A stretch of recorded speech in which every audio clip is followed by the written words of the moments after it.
আজকে আপনাদেরকে আমি দেখিয়ে দিব আপনার মোবাইল ফোনটা হ্যাক হয়ে রয়েছে কিনা বা অন্য কেউ হ্যাক করে রেখেছে কিনা এটা আপনি কিভাবে চেক করবেন। কারণ বন্ধুরা, কোনো কারণে কোনো ব্যক্তি যদি আপনার মোবাইল ফোনটা হ্যাক করে রাখে সেটা কিন্তু আপনি বুঝতে পারবেন না। বাট আপনার মোবাইল ফোনের ভিতরে যা কিছু আছে, যেমন ফেসবুক, ইনস্টাগ্রাম, টিকটক, তারপর হচ্ছে ইমো, হোয়াটসঅ্যাপ, যাই থাকুক না কেন সবগুলো কিন্তু সে লিক করতে পারবে, মানে হ্যাক করতে পারবে। শুধু তাই নয়, আপনি যাদের সাথে কন্ট্যাক্ট করেন, কথা বলেন, সেই সকল ইনফরমেশন কিন্তু সেই ব্যক্তি চাইলেই অ্যাক্সেস করতে পারবে, দেখতে পারবে। তাহলে কিন্তু আপনার প্রাইভেসি বলে কোনো কিছুই থাকবে না। তো এখন কথা হলো, এটা আপনি কিভাবে চেক করতে পারেন যে অন্য কেউ হ্যাক করে রেখেছে কিনা। তো চলুন প্রসেসটা দেখিয়ে দিচ্ছি। অবশ্যই পেজটি ফলো করে রাখেন আর ভিডিওটা শেয়ার করে রেখে দেন। যে কোনো সময় কিন্তু এটা অবশ্যই আপনার প্রয়োজন পড়বে, আপনি যদি একজন মোবাইল ফোন ব্যবহারকারী হয়ে থাকেন। তো কাজটা করার জন্য প্রথমে আপনি আপনার মোবাইল ফোনের সেটিংস সময় চলে যাবেন। দেন এখানে একটু খোঁজাখুঁজি করে বের করতে হবে এডিশনাল সেটিংস বা অ্যাডভান্স সেটিংস নামে কোনো অপশন আছে কিনা। আর যদি না থাকে, না পান, আপনি কোনো সমস্যা নেই, আমি সরাসরি কিভাবে পাবেন সেটা দেখিয়ে দিচ্ছি। এই জন্য সেটিংস অপশনের যে সার্চ বক্স রয়েছে, এই সার্চ বক্সে আপনি সার্চ করবেন প্লে প্রোটেক্ট লিখে, ঠিক আছে? তাহলে দেখতে পাবেন গুগল প্লে প্রোটেক্ট নামে একটি অপশন চলে এসেছে। সকলের মোবাইলে কিন্তু আসবে,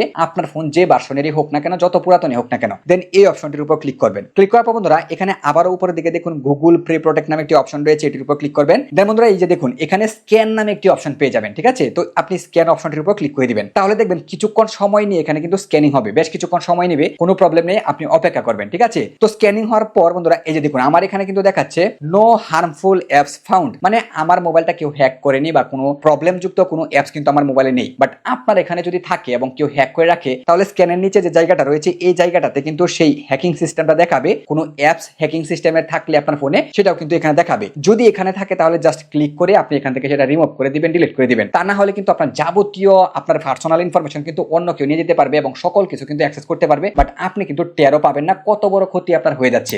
তাই অবশ্যই সকলে এই কাজটা করতে পারেন। ধন্যবাদ।